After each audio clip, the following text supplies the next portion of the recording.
표현할 수 있나. 수많은 찬양들로 그만 표현할 수 없어. 다시 고백한, 다시 한번 고백합니다. 내 마음을 가득 채운, 내 마음을 가득 채운 주상한 찬양과 사랑 어떻게 표현할 수 있나. 수많은 찬양들로 그만 표현할 수 없어. 다시 고백합니다. 주 사랑해요. 주 사랑해요. 몸만 봐요. 말로만 할 수 없어. 주 사랑해요. 찬양받아 주소서. 수많은 멜로디와 찬양들을 들었지만 다시 고백하기 원하네. 주님은 나의 사랑, 삶의 중심 되시오니 주를 찬양합니다. 주 사랑해요. 주 사랑해요. 몸만 다하여 말로는 할 수 없어. 주 사랑해요. 찬양받아 주소서. 주 사랑해요. 주 사랑해요. 몸만 다하여 말로는 할 수 없어.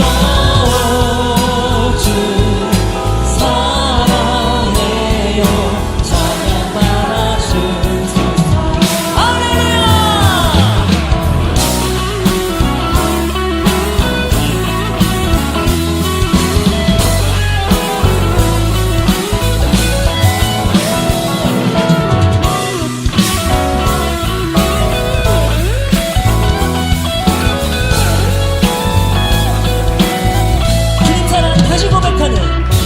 주님 사랑 다시 고백하는 새날 주신 감사해요. 주님 고백하는, 주님 사랑 다시 고백하는 찬양 주신 감사해요. 주님 사랑 다시 고백하는, 주님 사랑 다시 고백하는 새날 주신 감사해요.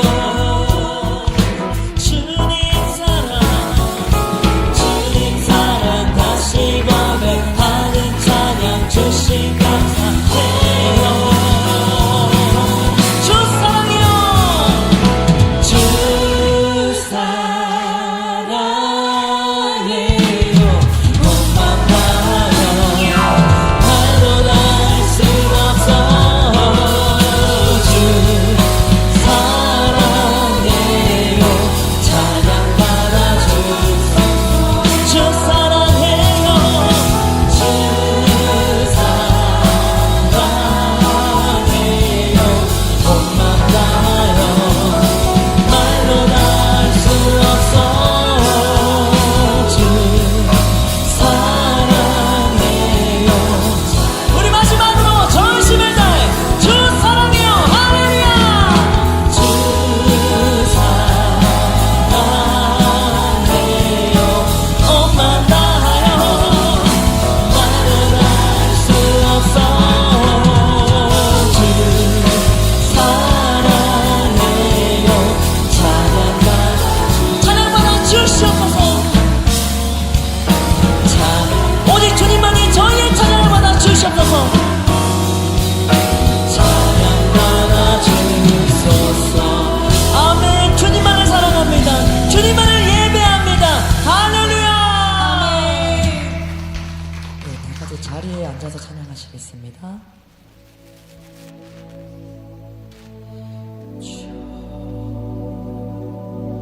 오직 주님의 선하심을 시간 찬양합니다.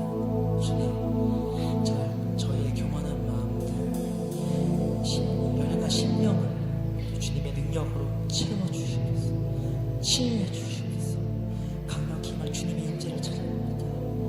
역사해 주시겠습니다.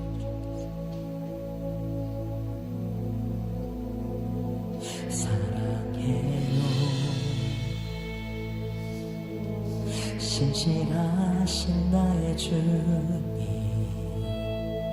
나의 삶 주님 안에 있네. 눈을 뜨는 아침부터 나 잠들기까지 호선하신 주를 노래하리. 사랑해요. 신실하신 나의 주님, 나의 삶 주님 안에 있네. 눈이 뜨는 아침부터 나 잠들기까지 호선하신 주를 노래하리. 신실하신 나의 주, 신실하신 나의 주님, 나의 삶을 인도하셨네.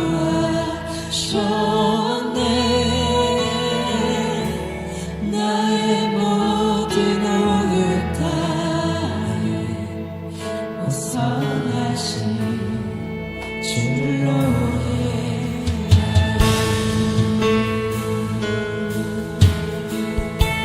사랑해요. 사랑해요. 나를 인도하신 주님, 고난 중에도 나와 함께 하셨네. 내 아버지 되시며 친구 되신 주, 나의 삶 주님 안에 있네. 신실하신 나의 주, 나의 삶을 인도하셨네.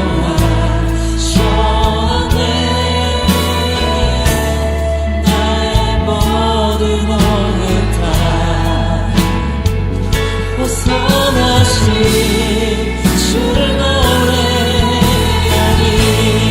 신실하신 나의 주님, 신실하신 나의 주님, 나의 삶을 인도하셨네.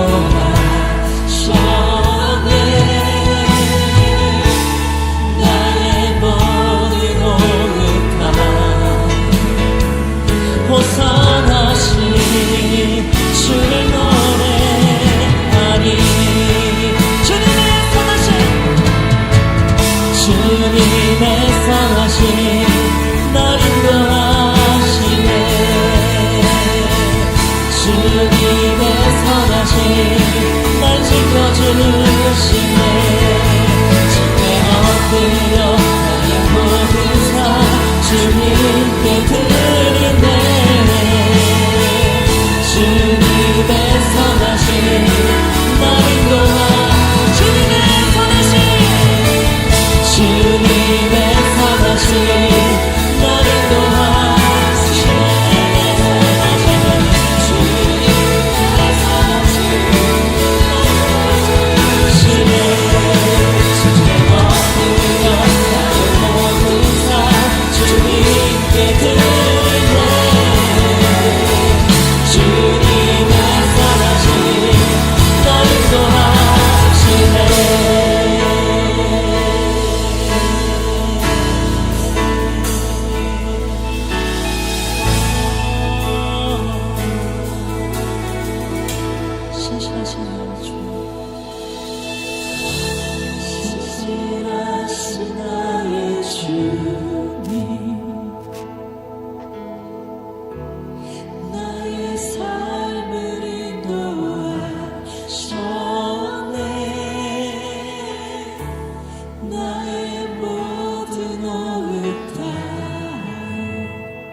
교만한 마음들, 부정적인 생각들 이 시간 모두 내려놓겠습니다. 주님, 이 시간 저희를 인도하시고 주님의 말씀에 순종할 수 있도록 저희의 마음을 능력 이끌어 주시옵소서. 주님께서 역사하심을 바라보며 우리가 더욱더 주님만을 바라보겠습니다.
주관자 되시는 하나님 아버지, 오직 우리를 죄에서 구원하시기 위한 하나님 아버지의 소망으로 주님이 십자가를 지셨고 그 핏값으로 우리의 모든 죄가 해결된 것을 믿습니다. 신실하신 하나님 아버지의 사랑으로 주님의 자녀 삼아 주심을 감사드립니다.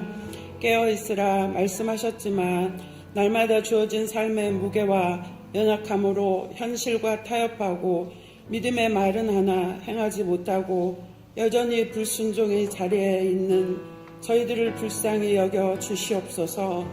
성령님, 우리의 연약함을 붙들어 주시옵소서. 우리의 왕 되신 주님을 믿고 우리 모두가 마음과 뜻을 다해 전심으로 예배를 드릴 수 있도록 인도하여 주시옵소서. 우리의 삶을 드리는 예배가 되게 하시고 홀로 영광 받아 주시옵소서. 진행된 리더캠프에 충만한 은혜를 부어주시고 가을 사역을 힘있게 시작하게 하심을 감사드립니다.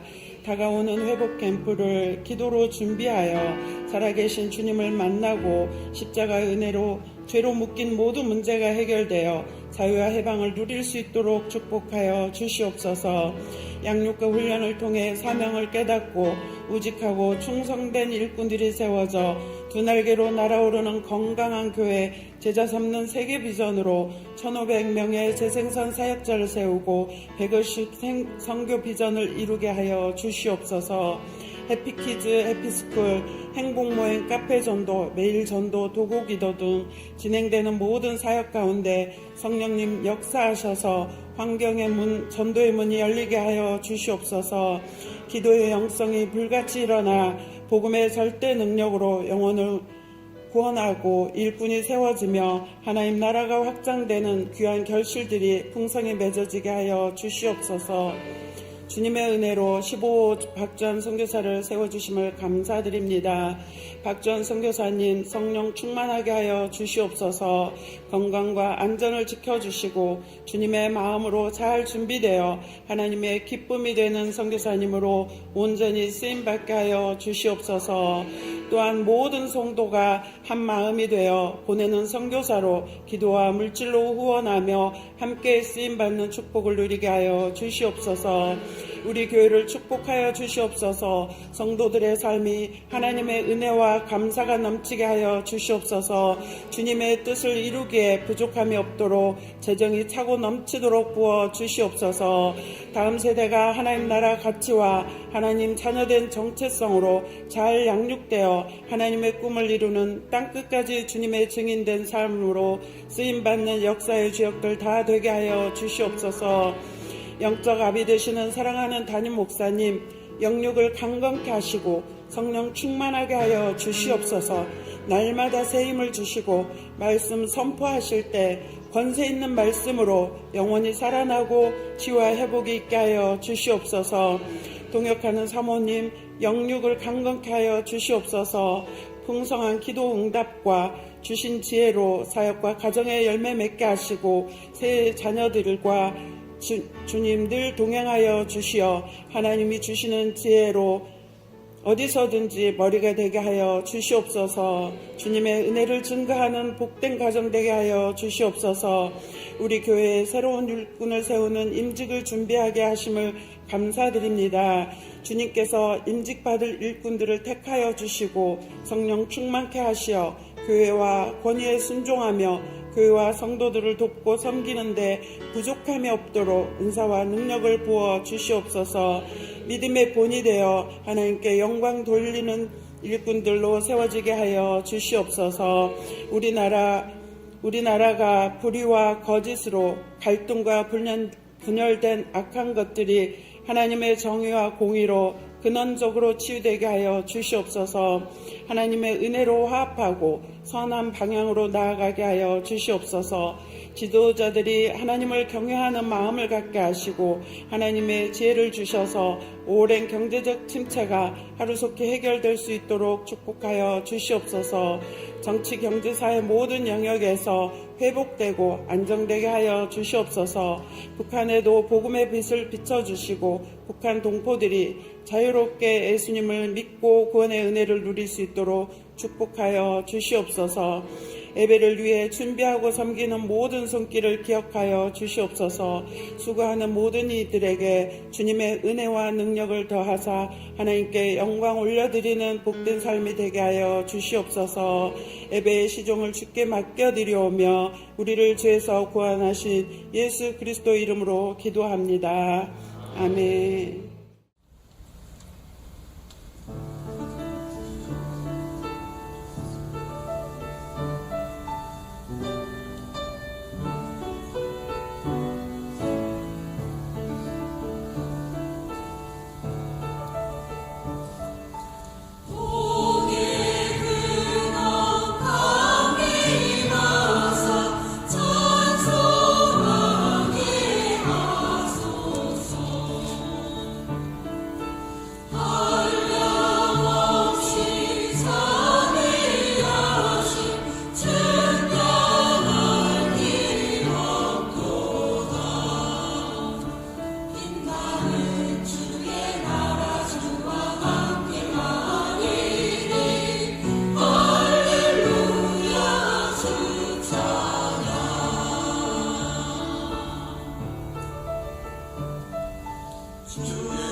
우리 이 시간에 하나님 말씀을 같이 보도록 하겠습니다. 마가복음 15장 37절로 47절까지의 말씀을 우리 한 절씩 교독하겠습니다.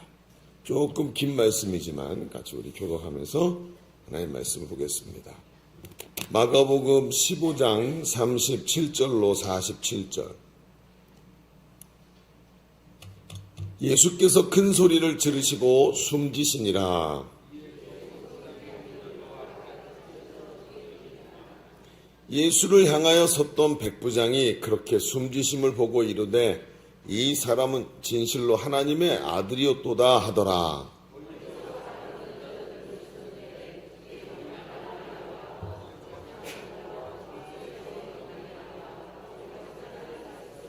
이들은 예수께서 갈릴리에 계실 때에 따르며 섬기던 자들이요 또 이 외에 예수와 함께 예루살렘에 올라온 여자들도 많이 있었더라.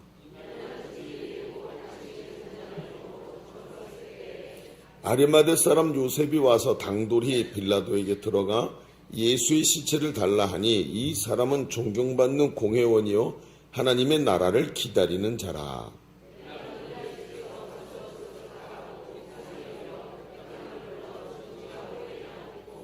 백부장에게 알아본 후에 요셉에게 시체를 내주는지라.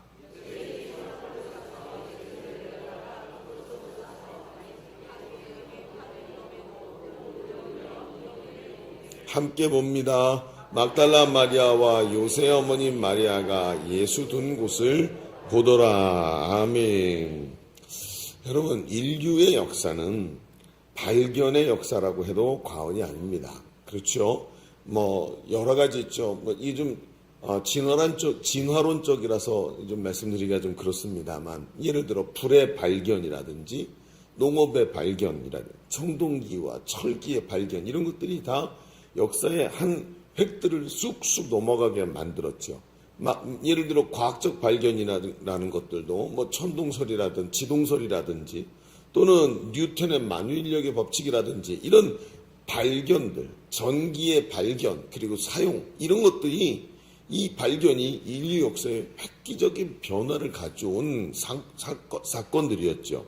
그런데 개인의 삶도 마찬가지입니다. 무언가를 발견하는 것이 인생에 큰 변화를 가져오지요. 인생이 삶이 영원한 것이 아니구나, 내가 대단한 사람이 아니구나 하면서 인생을 깨닫지요. 그 발견을 깨달음이라고 말하기도 하고, 또 개인적인 의미에서는 철이 들었다라고 말할 때 무언가 발견하고 인생의 변화가 일어났을 때 이런 얘기를 합니다.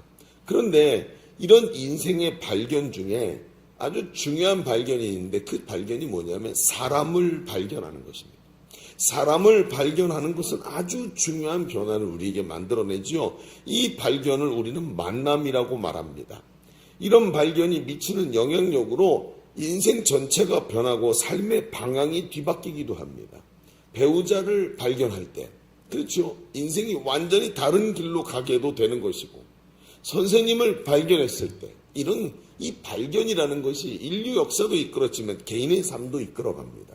영적인 세계도 발견이 굉장히 중요합니다. 성경을 보면 인생의 가장 귀한 발견은, 즉 만남을 통해 만남을 가지게 된 사람들의 이야기가 성경에 많습니다. 예를 들어 아담은 하와를 만나게 되죠. 이쪽이 관계의 발견입니다. 다윗은 자신의 절친이었던 굉장한 인생에 큰 영향력을 미치는 요나단이라는 친구를 발견을 합니다. 안드레는 예수님을 발견하고 제자들은 예수님을 발견하면서 그 만남을 통해서 인생이 완전히 변화되었습니다. 이런 만남이 인생을 큰 변화로 이끄는 것이죠. 이런 강력한 발견, 즉 만남 중에 단연코 우리에게도 제일 크고 귀한 만남이라고 할 수 있는 것은 예수님과의 만남인 줄로 믿습니다. 여러분, 우린 예수 믿고 예수 만나고 변화된 사람들인 줄로 믿습니다. 이걸 정확하게 알고 있는 것이죠. 제자들이 만난 예수님을 보십시오. 그 제자들이 만난 예수님, 혈루증을 앓던 여인이 만난 예수님, 사마리아 수가성 여인이 만난 예수님, 죽었던 나사로가 만난 예수님, 영생에 대한 깊은 고민 속에 있었던 니고데모가 만난 예수님, 이들은 모두 예수님을 발견하고 인생의 가장 큰 변화들을 겪고 새로워진 사람들이라는 것입니다. 여러분, 인류 역사에서 예수님을 만난 사람들은 누구나 바로 이런 큰 변화와 은혜를 누려왔죠. 그 중에서 오늘 우리가 읽은 말씀에 보면 이 예수님을 만난 사람이 한 사람 나옵니다. 그런데 성경에서 이렇게 이상한 방법으로 예수님을 만난 사람은 처음인 것 같아요. 어떤 사람일까요? 예수님을 가장 이상한 방법으로 발견한 사람이 나타나는데 그 사람은 바로 예수님의 십자가 처형을 집행하던 로마군 장교인 백부장입니다. 이 백부장이 예수님을 만나게 되죠. 발견하게 되죠. 그런데 아이러니하지만 이 사람도 예수님을 발견하고 큰 충격을 경험합니다. 예수님을 사형을 집행하는 사형 집행관인데 이 사람이 큰 충격을 경험하는 거예요. 이 사람은 심지어 예수님과 말 한마디 섞어보지 못했습니다. 대화 한마디 나눠보지 못했습니다. 그런데 그가 어떻게 변화가 되었을까요? 어떻게 예수님을 발견했을까요? 오늘 우리는 예수를 믿고 구원받은 하나님의 백성입니다. 여러분 아멘입니까? 예수님을 발견했고 그 발견, 즉 만남이 우리 인생을 변화시켰다고 확신합니다. 그런데 어느 순간 그 만남이 어떤 만남이었는지 알 수 없고 그런 만남이 나에게 있었나, 그런 기쁨이, 그런 발견이 나에게 있었나 하는 모습으로 어느 순간 변해 있는 나의 모습을 발견합니다. 그렇게 예수님을 뜨겁게 만났고 사랑했는데 오늘 우리의 모습은 신앙에 대한 실망감과 회의감 또는 마귀가 주는 자책감과 회피적 생각이 들 때가 있지 않습니까? 지난주에 말씀 가운데 나눴던 좌절 아닌 좌절에 빠져서 아직도 헤어나오지 못하고 주님을 기쁨으로 못 보면서 내 신앙에 문제가 없다고 생각하고 있는 것은 아닐까요? 여러분 만남이 있다면 그 발견에서 인생이 변하고 그 인생 속에서 하나님이 주시는 기쁨이 넘쳐야 할 줄로 믿습니다. 그렇다면 오늘 이 말씀을 좀 깊이 보십시다. 주님과 말 한마디 나눠보지 못하고도 주님을 가슴 뜨겁게 만난 백부장과는 오늘 주님이 어떻게 그를 다루고 계시는지 오늘 말씀을 깊이 보십시오. 주님은 어떻게 백부장을 만나주셨을까요? 백부장은 어떤 예수님을 발견한 것일까요? 함께 나누고 주님을 새롭게 발견하는 귀한 시간이 되시기를 바랍니다. 자, 주보 3면을 펼쳐보시면 주보 3면에 오늘 말씀의 제목, 이 사람은 진실로 하나님의 아들이었도다. 이 말을 누가 했지요? 백부장이 했습니다. 백부장. 일부 예배 때는 목사님이 했다 그러더라고요. 백부장이라고 다시 고쳐졌어요. 백부장이 했습니다. 자, 그러면 이 제목을 가지고 오늘 두 가지 얘기를 좀 나누면서 깊이 보십시다. 첫 번째, 이런 얘기를 써보실까요? 백부장은 예수님을 가까이에서 지켜본 사람이었습니다. 하고 써볼까요? 가까이에서 지켜본 사람이었다. 백부장은 예수님을 가까이에서 지켜본 사람이었다는 게 오늘 우리에게 굉장히 중요한 이야기를 해줍니다. 우리가 읽은 본문은 예수님께서 십자가에 달려 운명하시는 장면을 그리고 있습니다. 제가 오늘 목 상태가 안 좋죠. 어제 리더 캠프를 하면서 정말 하나의 많은 은혜를 주셨습니다. 어제 참여하신 분들은 수지 맞은 겁니다. 그렇죠? 다음 주에 이번 돌아온 토요일 날 있을 회복 캠프도 수지 맞을 줄로 믿습니다. 그렇죠? 아니, 회복 캠프는 수지 맞을 거예요. 그죠? 그래서 어디 리더 캠프에 은혜 받으신 분들 희한하게 회복 캠프 또 오시더라고요. 그래서 이게 영적인 에너지가 딱, 이게 캠프를 하잖아요. 마치 부산을 향해 여행을 출발하는 자동차가 마치 주유소에서 기름을 꽉 채운 것 같은 느낌이 들어요. 힘이 생기고 담대해지고 자, 한번 떠나볼까? 이런 생각이 들더라고요. 여러분, 웬간하면 캠프에 오셔서 은혜 받으시기 바랍니다. 하루밖에 안 되는데 여러분 3, 4개월을 그 캠프에서 주신 힘으로 살아가잖아요. 그러니까 감당하십시오. 자, 보십시다. 그런데 제가 그래서 목이 좀 상태가 안 좋다 이런 말씀을 드리는 거예요. 자, 복음서에는 예수님께서 십자가상의 7원, 가상 7원이라 그러죠. 그 십자가상에서 7가지 말씀을 하시고 운명하시는 장면을 그리고 있습니다. 오늘 말씀해 보니까 큰 소리를 지르고 숨지셨다고 기록이 되어 있어요. 그런데 그때 성소의 휘장이 위에서부터 아래로 쫙 찢어지고, 그렇죠? 성과 속의 구분이 사라지는 거예요. 여러분 성소에 가면, 여러분 성막에 가면, 이때는 저기였죠. 성전이었죠. 성전에 가면 성소와 지성소가 나눠져 있죠. 지성소에는 하나님의 임재가 가득하고 거기에는 법궤가 들어있었고 그 지성소에는 하나님이 계시기 때문에 죄악된 인간은 들어갈 수가 없었어요. 1년에 한 번 대제사장이 대속죄일에 딱 한 번 들어가는데 그때도 대제사장이 합당하지 않으면 성소에 들어갔다가 죽임을 당해서 밧줄로 묶여서 끌려 나오는 처지였습니다.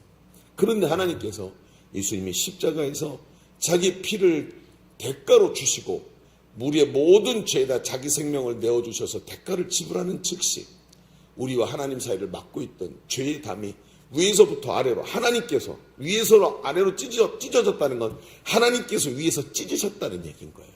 하나님께서 이 모든 담을 헐어버리신 줄로 믿습니다. 이게 바로 예수님이 하신 일이 아닙니까? 성경에 보면. 그런데 예수님이 십자가에서 운명하시는 순간 일어났던 일이 더 기록되어 있는 장면이 있습니다. 마태복음 27장 51절에 보면 이렇게 기록되어 있어요. 같이 읽어볼까요? 시작. 이에 성소 휘장이 위로부터 아래로 찢어져 둘이 되고 땅이 진동하며 바위가 터지고 무덤들이 열리며 자던 성도의 몸이 많이 일어나되, 거기까지만 보시죠. 여러분, 예수님이 자기 생명으로 우리를 대속하신 순간 생명의 역사가 어둠의 역사, 죽음의 역사를 이긴 줄로 믿습니다. 그러면서 하늘에 어둠이 덮이고 땅이 진동하면서, 여러분, 자연세계에 하나님의 능력의 역사가 일어나기 시작하면서 무덤 문이 열리고 죽은 자가 살아서 걸어 나오는 것을 보았다는 거예요. 이런 역사가 일어났다고 성경에 기록을 합니다. 한번 상상해 보십시오. 예수님이 십자가에 운명하실 때 도대체 어떤 일이 일어난 겁니까? 땅에 지진이 우르르 하면서 어둠이 세상에 가득하더니, 그러더니 무덤 문이 깨져나가고 흘러나가더니 죽었던 자가 벌떡 일어나가지고 걸어 나오는 것을 보게 되는 거예요. 여러분, 생명이 사망을 삼켜버린 것입니다. 이것을 예수님이 하신 거예요. 이 장면을 가장 예수님 가까이에서 지켜본 사람이 하나가 있었는데 그 사람이 바로 백부장이었습니다. 백부장이 누구냐? 백부장은 말 그대로 100명의 부하를 거느린 로마 군대의 초급 장교입니다. 우리말로 하면 중대장 정도 되는, 대위나 아마 이 정도 되는 이런 사람입니다. 그래서 100명의 부하를 이끌고 실제 전투 현장에서 제일 앞장서서 먼저 싸움을 향해 나가는 아주 중요한 지휘관들이었습니다. 그런데 그가 예수님의 십자가형을 사형을 집행하는 형리가 되어서 예수님을 이끌고 골고다까지 올라간 겁니다. 여러분, 십자가의 형을 집행하는 임무를 가지고 있었다는 거예요. 그러면 한번 생각해 보시죠. 그가 누굽니까? 여러분, 집행관이에요. 집행관. 그러면 그가 어떤 사람인지 볼까요? 그가 채찍을 들고 예수님을 때리는 사람이었을까요? 그게 아닙니다. 그 사형하고 있는 이 모든 이걸 관장하는 사람입니다. 그러니 그가 해야 되는 일이 뭐냐 하면 집행하고 관찰하고 기록하고 평가해서 보고해야 되는 일을 하는 사람입니다. 당시 로마군은 점령지에 이 유대 종교와 그리고 경전, 구약 성경이죠. 경전과 풍습에 대해서 굉장히 잘 알고 있었다고 생각이 됩니다. 여러분, 사도 바울이 나중에 성전으로 돌아와서 소요 사태가 일어나고 할 때 그 성전 옆에 로마 군영이 있었고 그 군영의 높은 탑 위에서 로마 병사들이 성전 아래를 계속 지켜보고 있었다는 걸 알게 되죠. 그러니까 사람들이 소요 사태가 일어나서 돌을 들어서 바울을 때리기 전에 이미 벌써 군대가 우르르 내려와서 바울을 딱 붙잡은 걸 보면 이 사람들은 지금 그 탑 위에서, 그러니까 유대인들은 성전에서 거의 모든 일이 일어나니까 성전만 지켜보면 얘네가 지금 뭔 짓 하고 있는지 다 아는 거예요. 누가 모였고 가장 중요한 인물들을 성전에서 다 볼 수 있는 겁니다. 동태를 파악하는 거예요. 그러니 여러분 보십시오. 이 로마가 자기의 속주를 다스릴 때 이들의 종교, 정치, 그렇죠, 경전 이런 것들을 다 위에서 내려다보고 있었다는 거예요. 그러니까 지금 이 상황에서도 백부장이 이걸 모르고 있을 리가 없다는 것이죠. 그러면서 백부장은 지금 예수님의 죄명이 무엇인지, 왜 사형까지 당하게 되었는지, 무슨 음모를 통해서 뒤집어 쓰게 되었는지까지 자연스럽게 알게 되었다는 것입니다. 예수님이 무죄하게 죽임을 당하시는 것도 알고 있었다는 거죠. 그리고 그 관찰자의 객관적인 눈으로 예수님의 십자가 사건과 그 주변에 일어나는 일들을 모두 경험하고 있습니다. 예수님이 십자가에 죽으시기 전에 입에서 흘러나오는 모든 말과 하늘이 어둡게 변하는 거면 땅이 진동하며 바위가 터져나가고 죽은 자가 무덤에서 걸어 나오는 것을 모두 예수님의 십자가에서 가장 가깝게 서서 그것을 본 사람이었다는 것입니다. 여러분, 그리고 그 속에서 모든 것을 보면서 그 입에서 진심 어린 탄성이 흘러나오기 시작했습니다. 오늘 우리가 읽은 말씀의 39절, 예수를 향하여 섰던 백부장이 그렇게 숨지심을 보고 이르되 이 사람은 진실로 하나님의 아들이었도다 하더라. 여러분, 예수님은 지금 하나님의 아들이라는 죄명을 가지고 십자가에 못 박히시는 게 아닙니다. 죄패에 뭐라고 써있죠? 유대인의 왕입니다.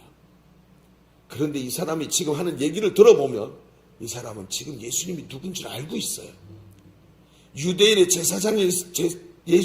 제사에서 어린 양의 피로 죄사함 받게 하시는 것을 구약 성경에 기록해 놓으셨고, 유대인들이 성전에 모여서 매일같이 어린 양의 죽음을 통해 자기 죄 씻는 것을 보면서 여러분, 이 모든 것이 무엇을 뜻하는지 알고 있었다는 것입니다. 그런데 그 제물 대신 메시아가 오실 텐데 어린 양이 오셔서 속죄함으로 우리의 모든 죄를 사하실 것이라는 구약의 예언이 예수님을 상징하는 것이고, 그 예수님이 지금 하나님의 아들이 십자가에서 죽으신 것을 바라보면서 이들의 모든 죄가 사해진 것을 이 백부장이 깨닫게 되었다는 거예요. 그래서 입에서 한 말이 뭐예요?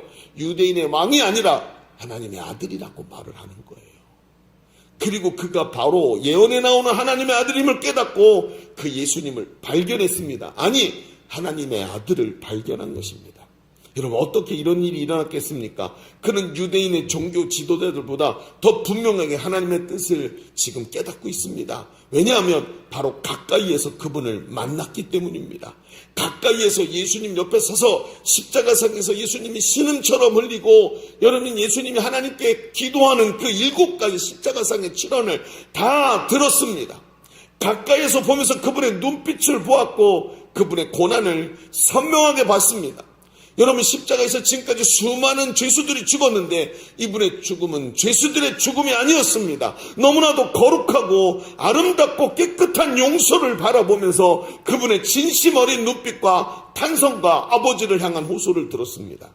이렇게 가까이에서 느끼고 보는 것이 얼마나 중요한지를 우리에게 말해줍니다. 여러분, 우리는 자주 멀리 서서 부담 없는 자리에서 예수님을 바라보기를 원합니다. 적당한 자리에서 위험 부담이 없이 부담 없이 신앙생활하고 하나님을 섬기려고 합니다. 때로는 중립적인 자리에서 이쪽의 비난도 안 받고 저쪽의 비난도 없이 그냥 나 좋은 것만 챙기려고 시도할 때도 많습니다. 그러나 여러분, 그런 위치에서는 결코 백부장이 경험한 그 위대하고 아름다운 주님의 십자가를 경험할 수 없습니다. 단언합니다. 절대로 없습니다. 적당한 자리에 서서 아니요, 없습니다. 예전에 우리 교회 한 여집사님이 오셨습니다. 근데 이 여집사님이 언니 되시는 분이 우리 교회 권사님이셨는데 본인은 아주 작은 개척교회를 섬기고 계셨어요. 근데 그 작은 교회가 쪼그라들어서 사람들이 다 떠나고 사람이 몇이 남지 않아서 어르신들하고 몇 분 없는데 일할 사람이 없으니까 본인이 그 교회에서 굳은 일을 다 도맡아서 하고 섬기셨어요. 심지어 그 교회 그 예배를 마치면 같이 식사 교제를 하는데 교회에서 식사 교제를 준비할 사람도 없고 재정도 안 나오니까 자기 돈을 다 털어서 늘 밥을 준비해가지고 예배를 마치면 목사님과 어르신들하고 교회 교우들을 다 자기가 섬기는 일을 매주 했어요.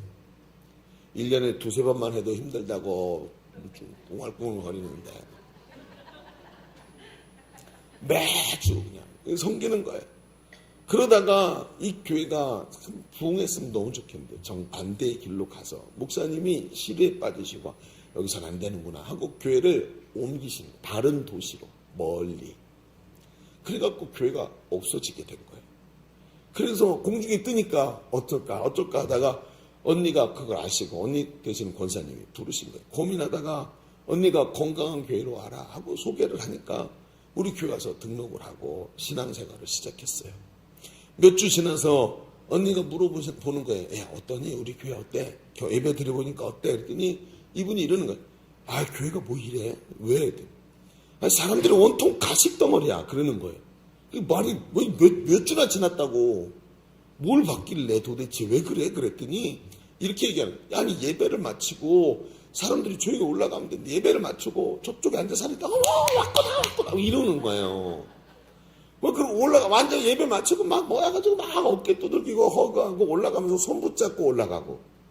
아니, 사람이 예배를 마치고 올라가면 조용히 올라가서 같이 교제하고 차 마시고 집에 가면 되지. 뭐 와가지고 여기 좋아가지고 막 발을 동동 구르면서 막 돌고래 소리를 내면서 막 이러네.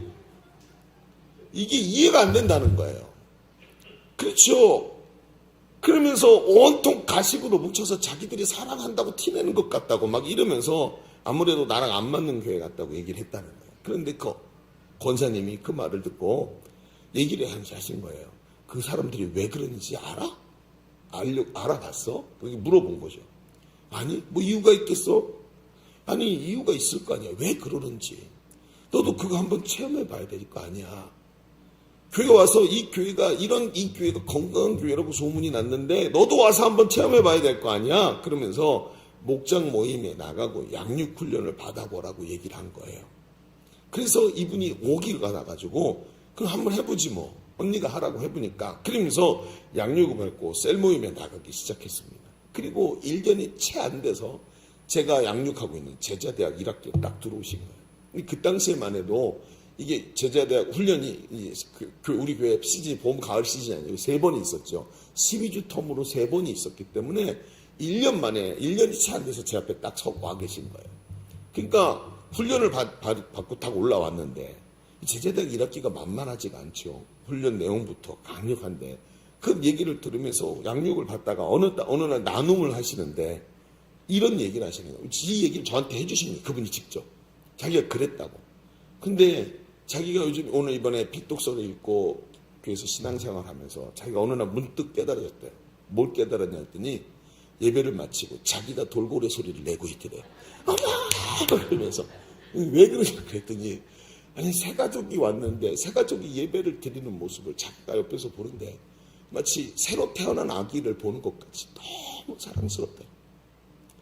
옆에서 보는데 그 영혼이 구원받고 하나님 앞에 와서 예배 드리는 걸 보는데 예배 내내 가슴이 뜨거워가지고 하나님 나라 가치가 이 안에 살아있으니까 그 한 영혼이 주님 만나는 게 좋아가지고 예배 내내 그 영혼만 쳐다보고 예배를 딱 마쳤는데 그렇게 그 영혼을 끌어안아주고 싶더라는 거예요. 자기가 그걸 경험하고 나니까 그러고 있더라는 거예요. 그래가지고 자기가 너무나 소중한 동역자들 우리 목장 식구들 손 붙잡고 싶어서 밥 먹으러 올라가는데 아니니까 올라가자고 얘기 안 해도 올라갈 거야. 근데 손 붙잡고 꼭 밥 먹으러 가자고 자기가 끌고 올라가고 있는 자신의 모습을 보고 있는 이제야 이게 뭘 의미하는지 알겠다고 얘기하면서 눈물로 고백하시는 걸 제가 본 적이 있어요. 지금까지 경험해 보지 못한 십자가 사랑을 가까이에서 자기가 체험하고 몸으로 느끼고 눈으로 보고 하면서 자기가 피부로 느끼면서 인생이 바뀌어 버리신 거예요. 그리고 의무로 하던 일, 의리로 하던 일이 기쁨으로 하는 일로 변화된 줄로 믿습니다. 이걸 여러분 무엇으로 설명할 수 있겠습니까? 백부장은 형리였습니다. 저 사람을 죽이고 저 사람의 사형을 집행하는 형리였고 그 일을 객관적으로 관찰하는 사람이었습니다. 그런데 그는 관찰하면서 예수님의 십자가 사건을 가장 가까이에서 지켜본 사람 중에 하나가 되었습니다. 그 사랑의 깊이와 진한 감동을 체험했습니다.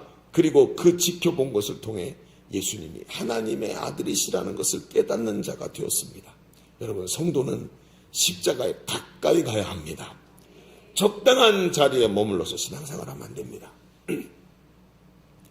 그렇게 돼서는 안 되는 겁니다. 교회에 깊이 들어오십시오. 교회에 깊이 들어오십시오. 목사님을 주일날 설교단에서만 만나서는 절대로 안 됩니다. 여러분, 목사님을 개인적 만남을 통해서 목사님이 전해주는 하나님 말씀, 예수 그리스도가 주신 제자 삼는 세계 비전을 가슴에 품고 예수님이 주신 복음의 절대 능력을 함께 누리는 사람으로 가까이 들어와야 한다는 것입니다. 그래야 잘 보이기 시작합니다.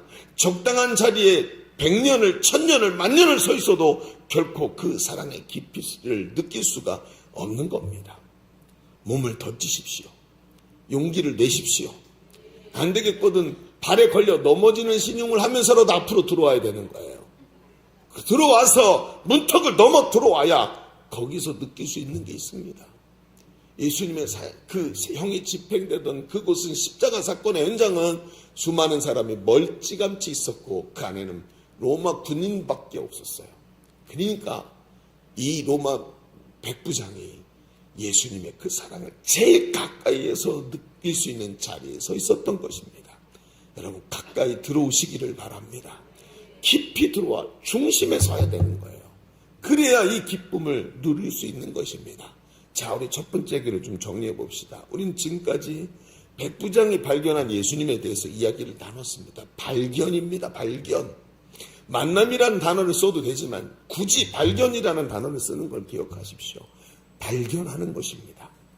백부장은 관찰자가 되어서 예수님을 발견했습니다. 십자가를 가까이에서 보다가 멀리서는 절대 경험할 수 없는 깊은 사랑을 체험했습니다. 그리고 모든 것을 종합해서 관찰한 것을 종합해서 예수님이 진정으로 하나님의 아들이시라고 고백하는 사람이 되었습니다.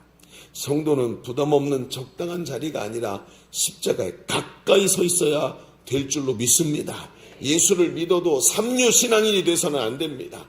인류 신앙인이 되어서 하나님께 가까이 나가고 예수님의 뜻이 내 뜻이 되어서 주님과 함께 달려가는 인격적으로 예수님을 하나님의 아들로 고백하는 은혜가 충만한 성도들 되시기를 주님의 이름으로 축복합니다.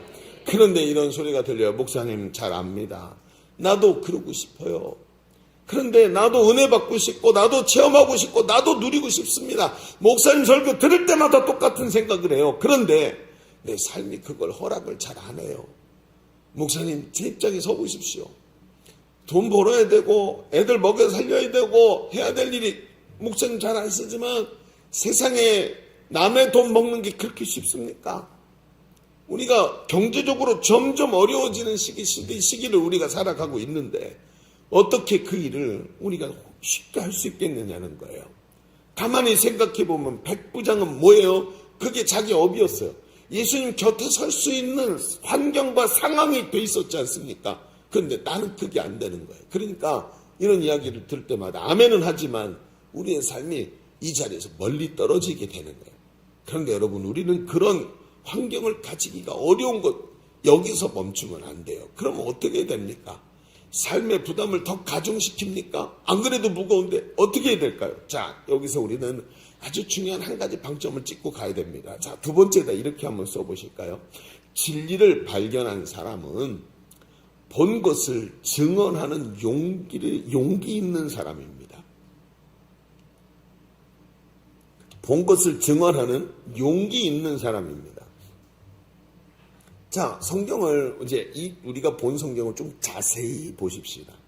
이번에 마치 현미경을 볼 때 배우를 하나 쓱 높이는 것처럼 또 슉 가까이 한번 보잔 말이에요. 이 다른 게 보여요. 보면 뭐가 보입니까? 자, 예수님이 운명하시자마자 아리마대 사람 요셉이 빌라도에게 뛰어가서 예수님의 시체를 달라고 요청을 합니다. 왜냐하면 예수님이 지금 숨지신 지금이 바로 금요일 저녁이 다가오기 때문이에요. 성경에 이렇게 써 있어요. 42절에 우리가 읽은 말씀이죠. 이날은 준비일 곧 안식일 전날이므로 해가 저물었을 때 저물어 가는데 아리마대 사람 요셉이 와서 당돌하게 빌라도에게 가서 예수의 시체를 달라 하니 이 아리마대 사람 요셉이 누구예요? 존경받는 공회원이요. 그러니까 유대인의 이 행정기관에서 가장 영향력 있는 사람이었다는 거죠. 하나님의 나라를 기다리는 자라 이렇게 기록이 되어 있어요. 여러분 유대인의 시간은 우리는 자정이 지나면 다음 날이 되죠. 유대인의 시간은 저녁 때 해가 꼴딱 떨어지면 다음 날입니다. 그래서 그 다음 날이 시작이 돼요. 그러면 생각해 보세요. 지금이 금요일이에요. 금요일. 그렇죠? 금요일 밤이 지나면 금요일 날 해가 딱 떨어지면 뭐가 돼요? 안식일이 되는 거예요. 그러니까 유대인의 안식일은 율법으로 일하지 못하게 돼 있고 특히 시신을 만지면 사람이 부정하게 되어서 하나님의 성전에 나가서 예배 참여하지 못하고 격리되게 돼 있어요. 게다가 지금이 뭐냐면 6월절이라는 절기예요. 그러니까 오늘 해가 딱 떨어지면 6월절이 시작이 되는데 6월절 식사에 참여를 못해요. 그리고 중요한 건 시신을 저기니까 이게 안식일이니까 시신을 매달아 놓은 상태에서 2, 3일을 그냥 버텨야 돼요. 여러분 생각해 보세요. 해가 지면 안식일에 6월절이 되어버립니다. 모두가 지금 이게 부담스러운 상황이 펼쳐지게 됐어요. 그러니까 해가 떨어지기 전에 급하게 예수님의 시신을 빨리 가매장을 해야 돼요. 그래서 성경이 이렇게 급박하게 돌아가는 겁니다. 자, 보십시다. 보니 어떻습니까? 빌라도가 보는데 존경받는 공회원이요. 사람들에게 인지도가 있는 사람, 아리마대 사람인 요셉이 와서 예수의 시체를 달라고 하니까 이상한 얘기를 합니다. 이상하다. 왜요? 그랬더니 벌써 죽었어? 이게 참, 이 사람 참 그런 거예요. 왜냐하면 예수님이 아침에 일찌감치 십자가에 매달리세요. 근데 보통 이때까지 사람이 잘 안 죽나 봐요. 그러니까 이렇게 물어보는 거죠. 왜냐하면 십자가 사형은 계속 있었으니까 이때쯤까지 보통 안 죽는다는 거죠. 그래서 어떡하죠? 보면 성경에 보면 다리를 쳐서 꺾는다고 돼 있죠. 근데 예수님은 먼저 돌아가셔가지고 먼저 운명하셔서 다리를 꺾지를 않아요. 그런데 옆에 있던 강도들은 죽은 걸 확인하려고 다리를 꺾어요. 그래서 성경의 예언대로 다리를 꺾지 않고 죽임을 당한 그분이 메시아인 거예요. 예수님이 그렇게 가신 거예요. 그래갖고 그냥 확인하는데, 자, 예수님이 십자가에서 벌써 죽었어라고 지금 빌라도가 물어보면서 어떤 일을 하냐 하면, 자, 요 장면이 중요합니다. 44절로 45절로 볼까요? 두 절을 같이 읽어봅니다. 시작. 빌라도는 예수께서 벌써 죽었을까 하고 이상히 여겨 백부장을 불러 죽은 지가 오래냐고 묻고 백부장에게 알아본 후에 요셉에게 시체를. 자, 이 백부장이 누구죠? 여러분, 지금 백부장이 한둘이에요. 중대장급인데. 근데 백부장을 불렀대요. 어떤 백부장일까요? 그렇죠. 죽었느냐고 정확하게 공식적으로 확인할 수 있는 백부장이 누구예요? 아까 그 백부장인 거예요. 그를 불러서 벌써 죽었을까 하고 불러갖고 물었어요. 그랬더니 여러분 이게 공식적인 거죠. 죽었냐?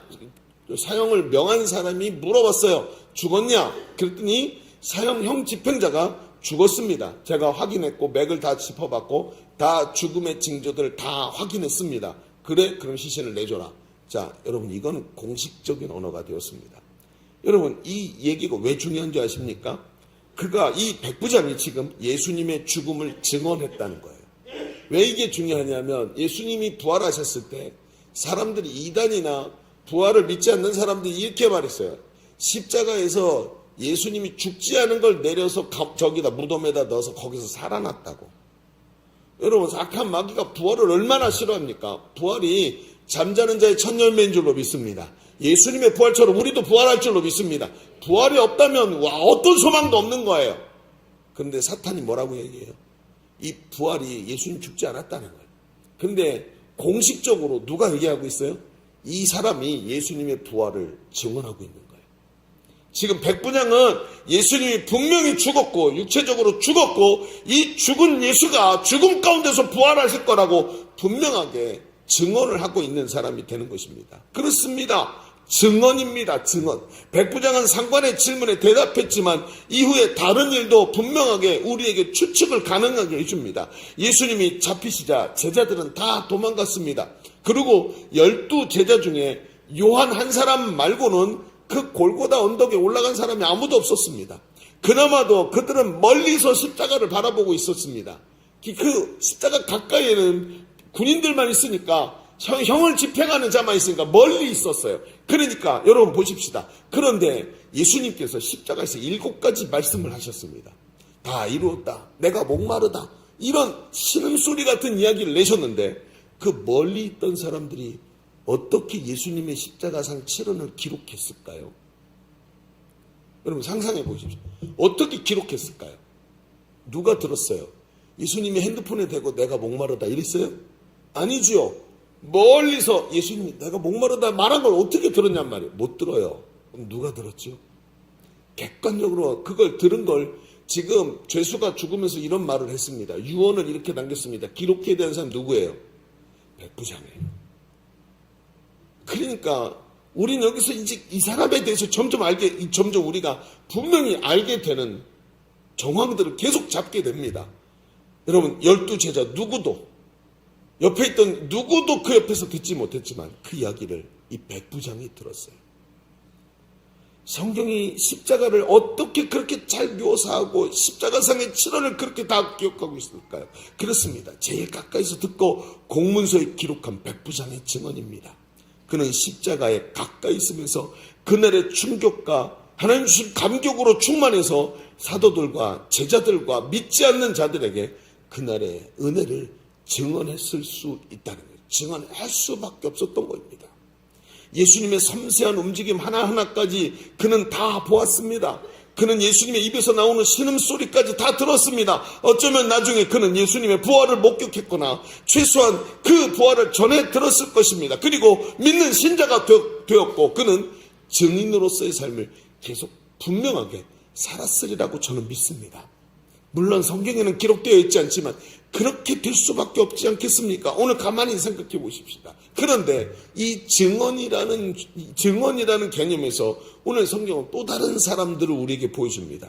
오늘 성경에 증언하는 또 다른 사람들인데 그가 누구냐면 멀리서 지켜보던 여자들입니다. 그들은 예수님의 죽음을 멀리서 지켜봤죠. 40절을 보십시오. 이렇게 써 있습니다. 멀리서 바라보는 여자들도 있었는데 그 중에 막달라 마리아와 또 작은 야고보와 요새의 어머니, 야고보와 요새라는, 요셉이 아니에요. 야고보와 요새의 어머니 마리아와 또 살로메가 있으니 이들은 예수께서 갈릴리에 계실 때부터 따르며 섬기던 자들이요. 이외에 예수와 함께 예루살렘 올라온 예수님 곁에서 가까이 예수님을 보필하던 사람들이었다는 거예요. 그런데 그분이 예수님의 십자가에 달리셨을 때 그들은 가까이 갈 수 없어서 멀리서 바라보고만 있었지만 평소에 그분을 따르고 동행하고 섬기고 헌신하던 동역자들입니다. 그들은 예수님의 십자가를 멀리서 지켜보았어요. 그런데 그들이 한 일이 하나 있었어요.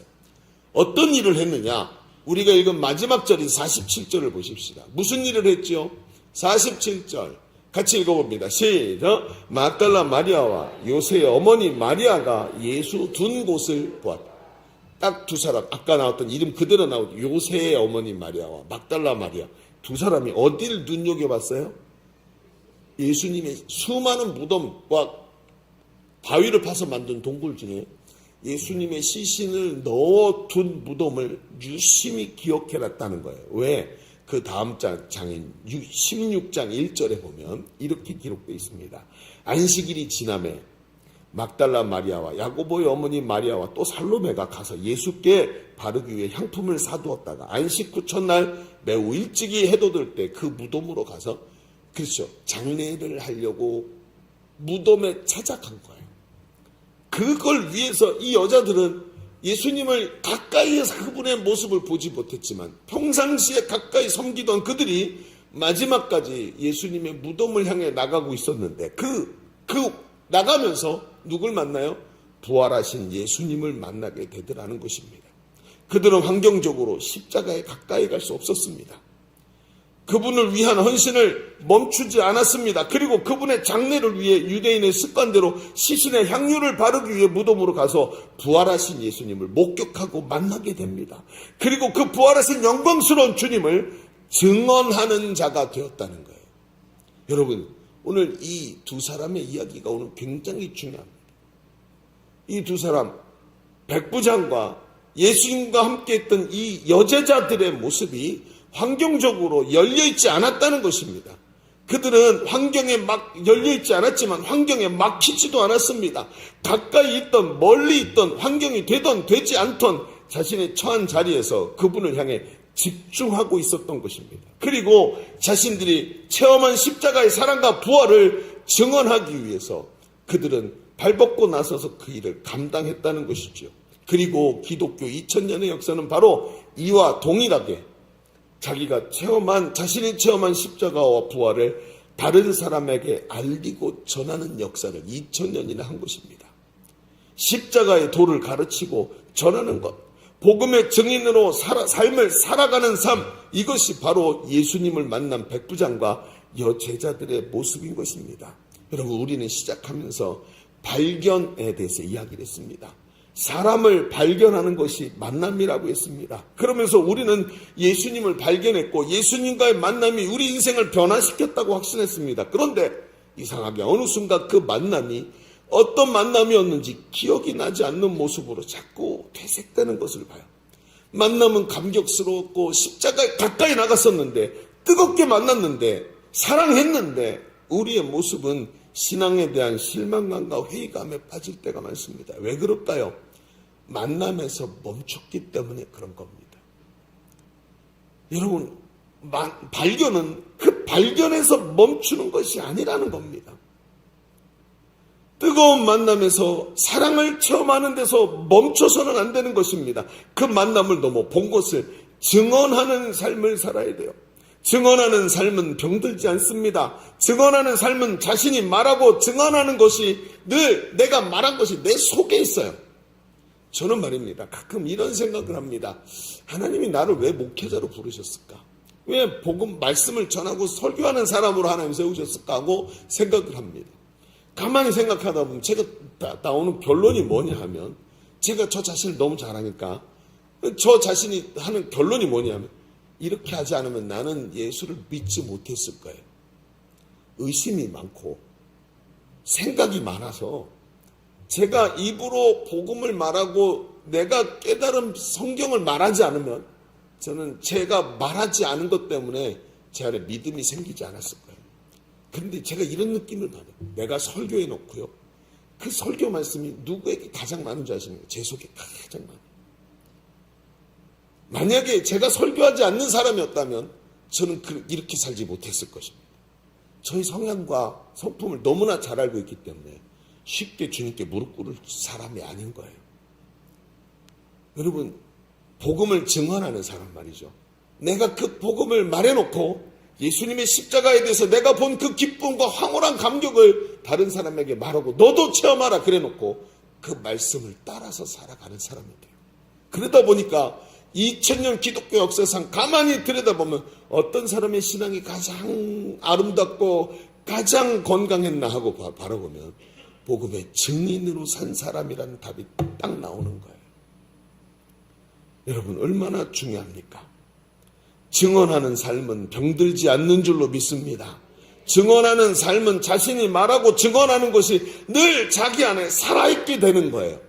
그러니 여러분, 얼마나 기가 막힙니까?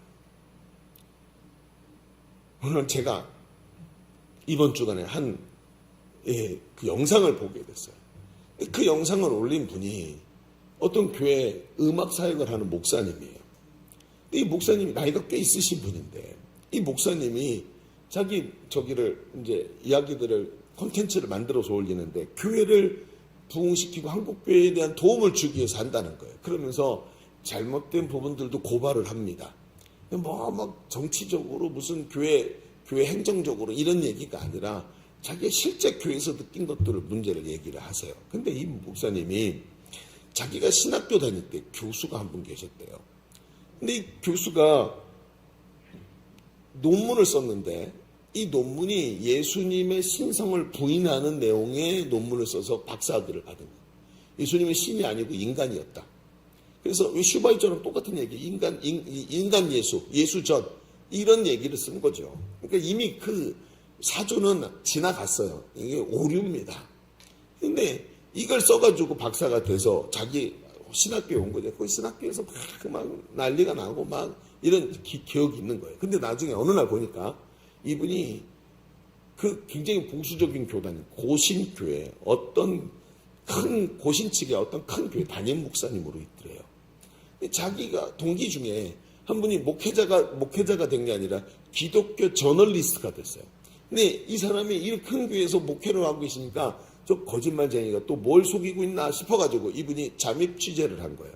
가서 교회 등록을 하고 계속 설교를 들으면서 예배를 같이 드린 거예요. 근데 이분이 놀라운 게 뭐냐면 설교를 듣는데 말씀이 너무 은혜가 되는 거예요. 복음이 전달되고 그 복음 때문에 성도들이 기뻐하고 감사하고 즐거워하고 하면서 교회가 성장을 하는 거예요. 몇 달을 설교를 들었는데 은혜를 너무 많이 받고 내가 오래 했구나 하고 생각하고 이제 그걸 거두기로 하고 나가려고 하다가 그냥 나가면 안 되겠다. 내가 몹쓸 짓을 했구나. 그리고는 사과를 드리려고 목사님을 찾아간 거예요. 그럼 목사님 찾아가서 얘기를 했대요. 목사님, 제가 이만희만해서 목사님 제자입니다. 얘기를 해놓고, 사실은 제가 저널리스트인데 목사님이 옛날에 그 논문 때문에 목사님이 지금 하고 있는 목회에 위선이 있다고 생각하고 들어와서 다 들여다봤는데 제가 몇 달 동안 설교를 들으면서 큰 은혜를 받았습니다. 목사님, 제가 오해하고 있었던 것을 사과드리려고 여기 왔습니다 하고 얘기를 하는 거예요. 이 목사님 뭐라 그러냐면, 맞는데 난 아직도 내가 썼던 논문대로 생각하고 있어요. 그러는 거예요. 예수님은 신이 아니라는 거예요. 인간이라고. 이 기자가 너무 놀란 거예요. 아니, 그러면 목사님 그 설교를 어떻게 그렇게 하셨습니까? 그랬더니 교인들이 원하니까 그렇게 설교해 줬지 라고 얘기를 하더래요. 기가 막힌 거예요. 나도 먹고 살아야 되니까 목사 노릇을 계속 하려면 그들이 원하고 듣고 싶어하는 얘기를 해줘야 되니까 했다는 거예요.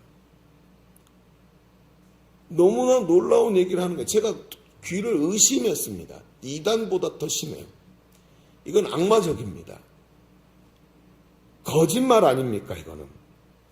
여러분, 그러면서 이 얘기를 하면서 뭐냐면 이런 이중적인 일들이 일어나더라는 거예요. 그러면서 너무 화가 나니까 막 이게 분노가 나오더라고요. 어떻게 이럴 수가 있나? 목회자라는 이름을 차라리 빼고 나가서 돈을 벌지, 저기 뭐 하는 짓이냐, 이런 분노가 일어나는 거예요. 그런데 그런 분노가 일어나는 동시에 가만히 생각을 하는데 이런 생각이 드는 거예요. 너는 어떠니? 너는 어떠니? 갑자기 할 말이 없는 거예요. 너는 성도들에게 그렇게 살라고 말해놓고 너는 어떻게 살고 있니? 그 목회자가 앞에서 자기 갖고 있는 생각과 설교가 다른 것처럼 너는 혹시 너도 다르지 않니? 다를 게 하나도 없더라고요.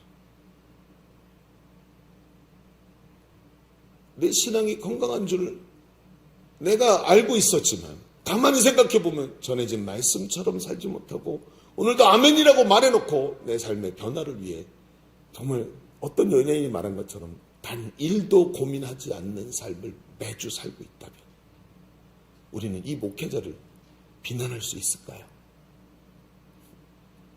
왜? 그 만났던 기쁨이 사라졌는지, 왜 주님을 발견했던 그 감격과 그 사랑의 열정이 왜 우리 속에 식어있는지 이제 보이기 시작하는 겁니다. 얼마나 중요한지 모릅니다. 만남에 치우치고 거기서 멈추고 있다면 이중적 삶을 살고 있는 것이 아닐까요?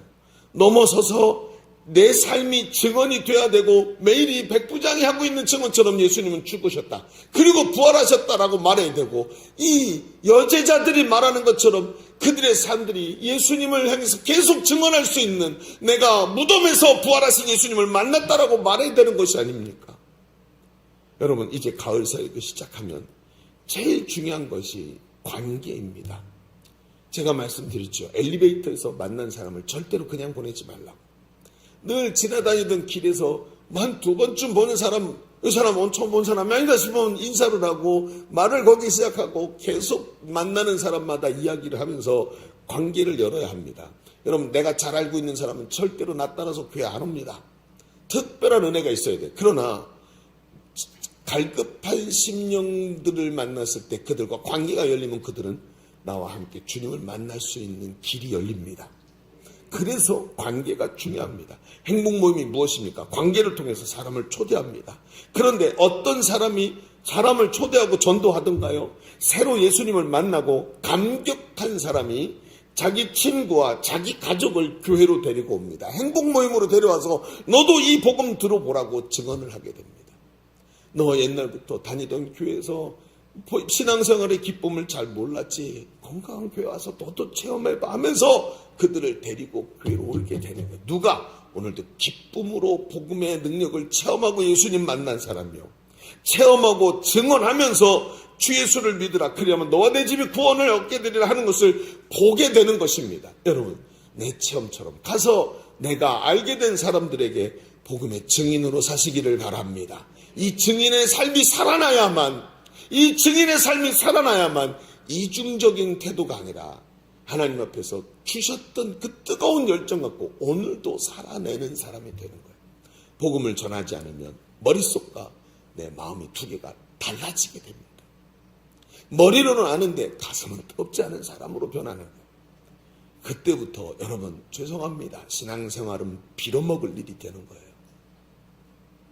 여기랑 같아져야 합니다. 이게 정말로 중요한 겁니다. 그래서 오늘부터 마음에 작심을 하셔야 됩니다. 체험하고 증언하면서 오늘도 내 입에서 나온 복음이 영혼을 살리고 가정을 변화시키는 것을 보면서 하나님께서 쓰임받는 그 기쁨으로 오늘도 가득 차 넘쳐야 될 줄로 믿습니다. 말씀을 마감하십시다. 사랑하는 성도 여러분, 멀리 서 있지 말고 가까이 와서 십자가를 경험하십시오. 멀리 서 있는 거 이제 끝내야 합니다. 거리를 유지하면 안 됩니다. 더 가까이 들어와야 합니다. 그리고 이제 머물러 있지 말고 양육과 훈련에 마음을 두십시오. 몸을 던지십시오. 복음을 전하는 행복 모임에 나오십시오. 그리고 증언하십시오. 그 증언으로 수많은 사람이 생명을 얻고 당신의 심령이 강력하게 하나님 앞에서 세워지는 은혜와 축복을 누리는 귀한 가을 사역 되시기를 주님의 이름으로 축복합니다. 축복합니다. 자, 여러분 또 책을 팔아야죠. 자, 여기다가 사인하십시오. 책 팔아야 돼요. 가득 안 긁어도 됩니다. 쓰시고 작심하십시오. 성령님이 감동 주실 때 마귀가 빼앗아가기 전에 하나님께 제출하고 양육훈련 받고 하나님 앞에서 사명 잘 감당하셔서 이 가을 사역의 주인공들이 되시기를 주님의 이름으로 축복합니다. 자, 우리 기도하십시다. 오늘 말씀의 은혜를 붙잡고 기도합니다. 하나님, 멀찌감치 서서 적당한 자리에서 나 이렇게 신앙생활 해왔는데 이런 얘기하지 말고 오늘부터 변화되어야 되겠다 하고 생각하며 하나님 앞에 달려나가게 하여 주옵소서. 십자가에 가까이 나가게 하여 주옵소서. 우리 주님 외치고 기도합니다. 주여, 할렐루야. 하나님, 적당한 거리를 두고 사는 이런 하나님 절대 그런 신앙은 아니기를 원합니다. 하나님, 주님과의 만남이 살아나기를 원합니다. 오늘도 주님을 사랑해서 주님과 함께 그 자리에 서기를 간절히 원합니다. 아버지 하나님, 역사하시기를 원합니다. 주님, 오늘도 아버지 하나님, 주님 십자가에 가까이 나가게 하여 주옵소서. 멀찌감치 서서 적당한 자리에 서 있지 말고 복음의 능력을 체험하고 십자가를 체험하고 그 사랑을 체험하는 자 되게 하여 주옵소서.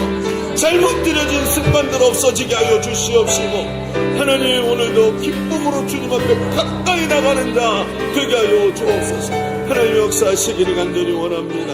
하나님, 인도하여 주옵소서. 우리 다시 한번 기도하십시다. 두 손을 하나님께 올려드리십시오. 하나님, 전하는 자, 말하는 자 되게 하여 주옵소서. 입 다물고 있으면서 머리와 가슴이 달라지는 자가 아니라 머리와 가슴이 하나가 되고 가슴 뜨거운 사람 되게 하여 주옵소서. 주님 외치고 기도합니다. 주여,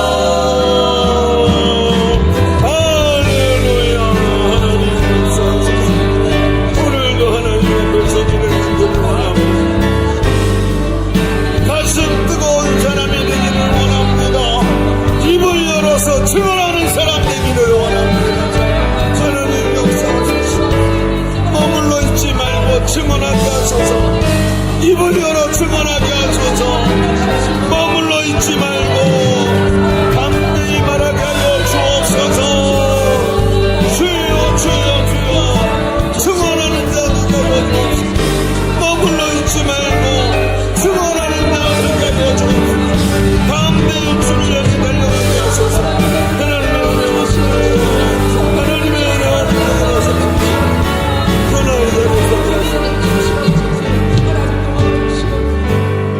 하나님, 말씀해 주시니 감사합니다. 듣고 못 들은 척하는 자가 아니라 듣고 자기 십자가를 치고 변화되는 자 되게 하여 주옵소서. 하나님, 이 땅에서 예수 만난 기쁨으로 충만한 사람 되게 하여 주옵소서. 예수님의 이름으로 기도하옵나이다. 아멘. 우리 모든 영광을 하나님께. 찬송하면서 준비하신 예물 하나님께 올려드리겠습니다.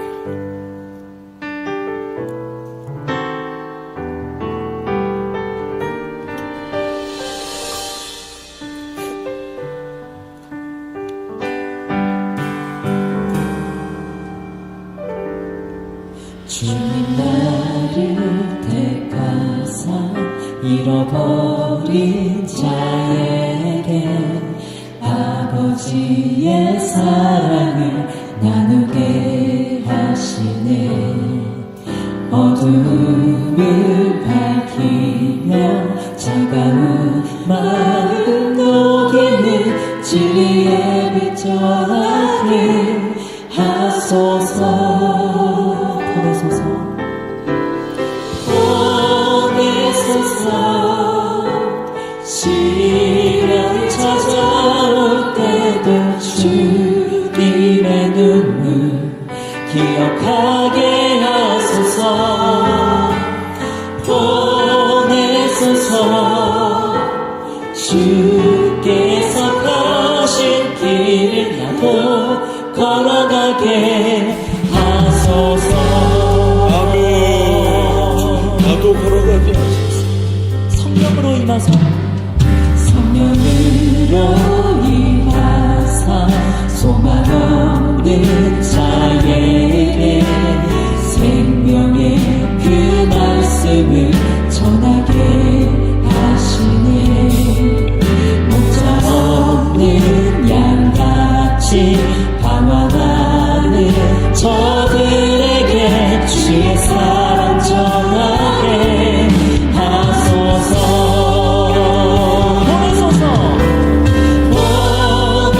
보내소서.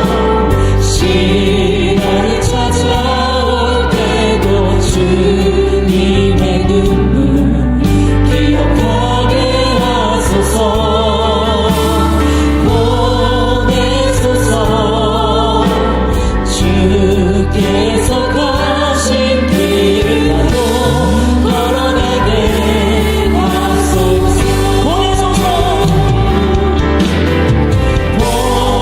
보내소서.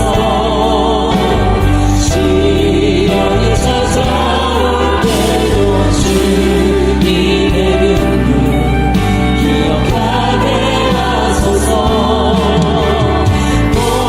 보내소서. 주께서 가신 길을 가고 다시 한번 고백합니다. 보내소서. 보내소서. 시련이 찾아올 때도 주님의 눈을 기억하게 하소서. 보내소서. 주께서 가신 길. 우리 마지막으로 전심을 다해서 기도합니다. 보내소서. 보내소서. 시련이 찾아올 때도 주님의 눈물 기억하게 하소서.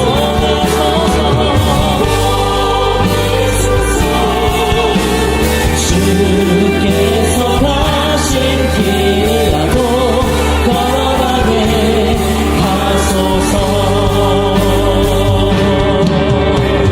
아멘. 주님께 박수 올려드립니다. 자, 우리 드려진 예물을 위해서 한번 기도하겠습니다. 은혜로우신 하나님, 참 감사합니다. 주를 섬기는 것이 절대로 쉽고 가볍고 편한 길은 아닐지라도 영광스러운 길이요, 하나님께서 인정하시고 축복하시는 길인 줄로 믿습니다. 오늘 하나님 말씀을 꽉 붙잡고 주님 앞에 섭니다. 어느 순간 나도 모르게 멀찌감치 서서 적당한 자리에 있던 날에 다시 하나님 앞에 가까이 나가게 하고 주님 그 부활을 증언하는 자로 하나님 앞에 서기를 간절히 원하오니 하나님 나를 사용하여 주옵소서. 나를 보내주시옵소서. 이런 마음의 용기를 하나님 허락하여 주시옵시고 하나님 삶 속에서 주의 성령과 동행하며 이 기쁨과 용기와 능력을 누리는 사람들 되게 하여 주옵소서. 하나님 오늘도 예배하면서 주께 예물을 구별해서 올려드립니다. 하나님 하나님께 구별한 것들을 주님 받으시고 기억하시고 그 손길 위에 복을 주시며 하나님의 영광이 떠나지 않고 함께하여 주옵소서. 기업에 복을 주시고 행하는 일들이 함께하여 주시고 가정이 풍성하게 하시며 자녀들이 위대한 일꾼으로 세워지게 하여 주옵소서. 모든 것들이 주의 은혜 안에 있는 줄로 믿사오니 염려하지 말고 주신 비전대로 행하며 끝까지 승리하는 성도의 삶이 되게 하여 주옵소서. 돌아가는 발걸음 지켜주시고 한 주간도 주의 성령의 임재 가운데 감격하며 살아가는 성도의 삶이 되게 하여 주옵소서. 이제는 우리 구주 예수 그리스도의 은혜와 아버지 하나님의 지극하시고 만극하신 사랑하심과 성령님이 우리 가운데 교통하시고 내주하시는 은혜가 오늘 모여 예배하는 사랑하는 주의 자녀들 머리머리 위에 우리의 가정과 삶의 현장 위에 주님의 몸된 교회 위에 지금도 신음하는 이 나라 이 민족 위에 열방의 선교사들 위해 이제로부터 영원토록 함께 계실지어다. 아멘.